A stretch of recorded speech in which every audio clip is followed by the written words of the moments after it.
هل لك سر عند الله بينك أنت وبين الله هل لك صدقات تخفى لا يعلمها إلا الله. Bismillahirrahmanirrahim. Assalamualaikum warahmatullahi wabarakatuh.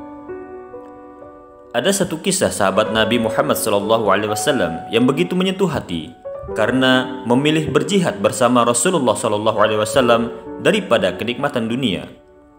Allah pun menjadikannya syahid dan menjadi rebutan para bidadari. Namanya Julaibib radhiyallahu anhu. Begitulah ia dipanggil. Namanya menunjukkan kalau ciri fisiknya yang kerdil dan pendek. Nama Julaibib merupakan nama yang tak biasa dan tidak lengkap. Nama ini bukan ia sendiri yang menghendaki, bukan pula orang tuanya. Julaibib hadir ke dunia tanpa mengetahui siapa ayah dan ibunya. Demikian pula orang-orang semuanya tidak tahu atau tidak mau tahu tentang nasab Julaibib. Bagi masyarakat Yasrib atau Madinah, tidak bernasab dan tidak bersuku merupakan aib yang besar. Tampilan fisik dan keseharian Julaibib yang lusuh menjadi alasan orang lain tidak mau dekat-dekat dengannya. Wajahnya terkesan buruk, pendek, bungkuk, hitam, lagi fakir. Kain yang digunakannya pun usang, pakaiannya lusuh, kakinya pecah-pecah dan tidak memakai sandal. Julaibib tidak ada rumah untuk berteduh. Tidurnya hanya berbantalkan tangan, berkasurkan pasir dan kerikil. Tidak ada perabot, minum hanya dari kolam umum yang diambil dari telapak tangan. Abu Barzah, pemimpin Bani Aslam, sampai-sampai berkata tentang Julaibib, "Jangan pernah biarkan Julaibib masuk di antara kalian. Demi Allah, jika dia berani begitu, aku akan melakukan hal yang mengerikan padanya." Demikianlah keadaan Julaibib kala itu.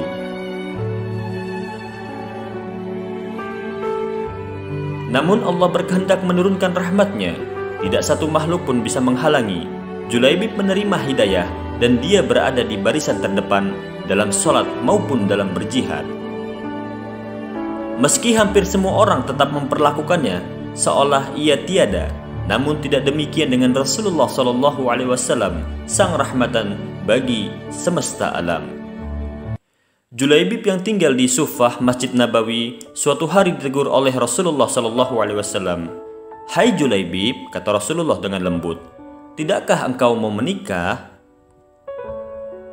Kata Julaibib, "Siapakah orang yang mau menikahkan putrinya dengan diriku ya Rasulullah?" Sambil tersenyum. Tidak ada kesan menyesali diri atau menyalahkan takdir Allah Subhanahu wa Ta'ala pada kata-kata maupun air mukanya Julaibib. Rasulullah SAW juga tersenyum mendengar jawaban dari Julaibib. Namun hari berikutnya, ketika bertemu dengan Julaibib, Rasulullah kembali menanyakan hal yang sama. "Julaibib, tidakkah engkau menikah?" kata Rasulullah sambil tersenyum dan dengan nada yang lembut. Dan Julaibib menjawab dengan jawaban yang sama 3 kali berturut-turut. Dan pada hari ketiga, Rasulullah SAW memegang lengan Julaibib dan membawanya ke salah satu rumah pimpinan Ansar. "Aku ingin menikahkan putri kalian," kata Rasulullah kepada sang pemilik rumah. Betapa indahnya dan betapa berkahnya, demikian respon pemilik rumah dengan wajah yang berseri-seri, mengira bahwa sang nabilah calon menantunya. "Oh ya Rasulullah, ini sungguh akan menjadi cahaya yang menyingkirkan temaram di rumah kami," kata sang pemilik rumah. "Tetapi bukan untukku," kata Rasulullah. "Kupinang putrimu untuk Julaibib," kata Rasulullah. Lalu sang pemilik rumah pun kaget. "Untuk Julaibib ya Rasulullah?" Sampai terpekik ayah sang gadis. "Ya, untuk Julaibib," kata Rasulullah SAW. "Ya Rasulullah, saya harus meminta pertimbangan istri saya dulu tentang hal ini," kata ayah sang gadis. Lalu hal ini dibicarakan oleh sang istri. Sang istri pun berkata, dengan Julaibib? Bagaimana bisa? Julaibib berwajah lusuh, tidak bernasab, tidak berkabilah, tidak berpangkat, dan tidak berharta. Demi Allah, tidak. Tidak akan pernah putri kita menikah dengan Julaibib, kata sang istri.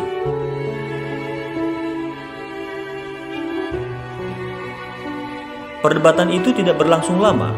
Dari balik tirai, sang putri berujar, "Wahai ayah, siapakah yang meminta?" Sang ayah dan sang ibunya pun menjelaskan bahwa Rasulullah SAW ingin menikahkan putrinya dengan Julaibib.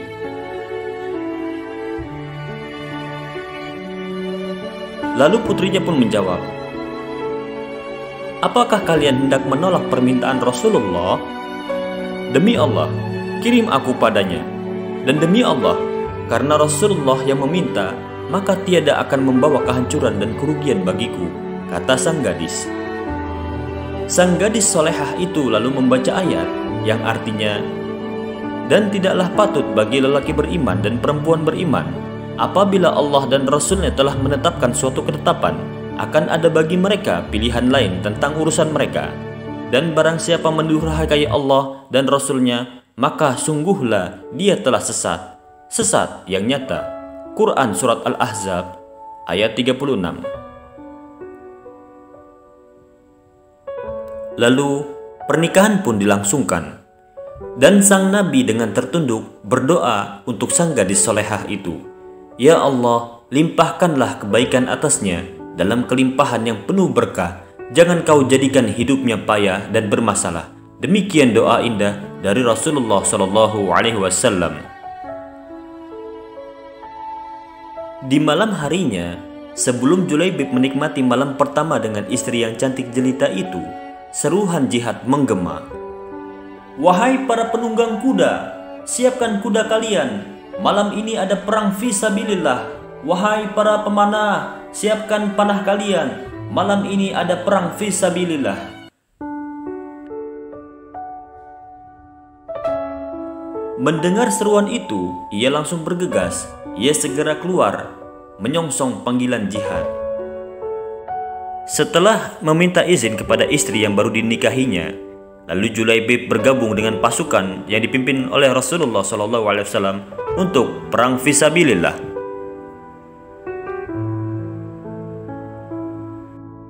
Esok harinya, dikala perang berkecamuk, lalu Julaibib maju ke medan perang.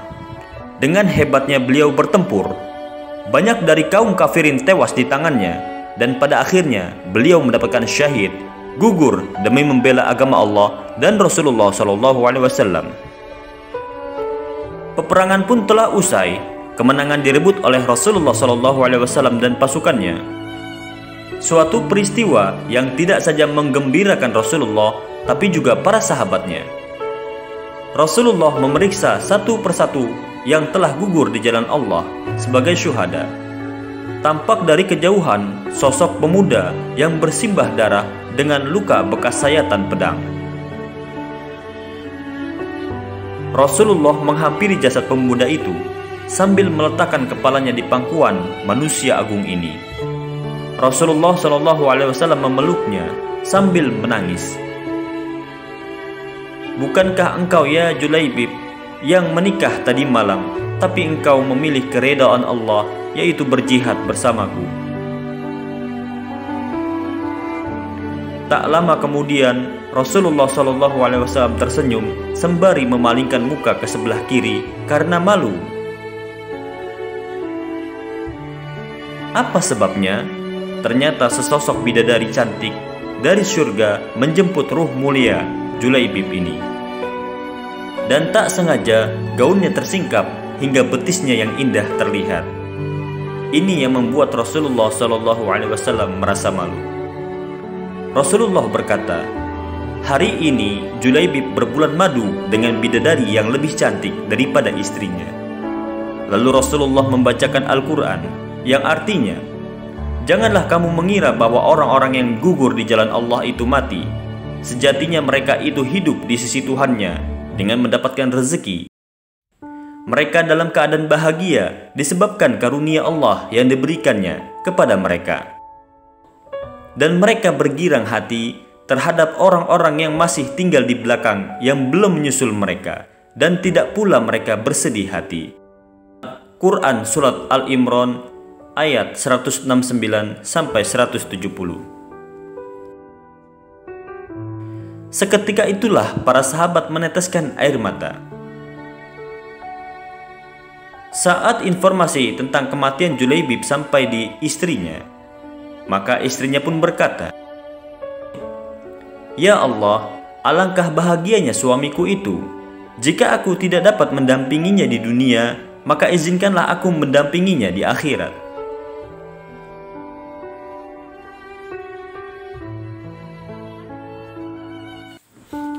Demikian kisah Julaibib yang akhir hayatnya berakhir syahid ketika membantu Rasulullah SAW dan para sahabat. Pilihan berjihad dan merindukan syahid mendapatkan ganjaran indah dari Allah Subhanahu wa Ta'ala. Rupa memang tidak seelok para bangsawan, harta tak sebanyak yang dimiliki para raja, namun bidadari syurga berebut menginginkan sosok Julaibib. Allahu a'lam bishawab. Assalamualaikum warahmatullahi wabarakatuh.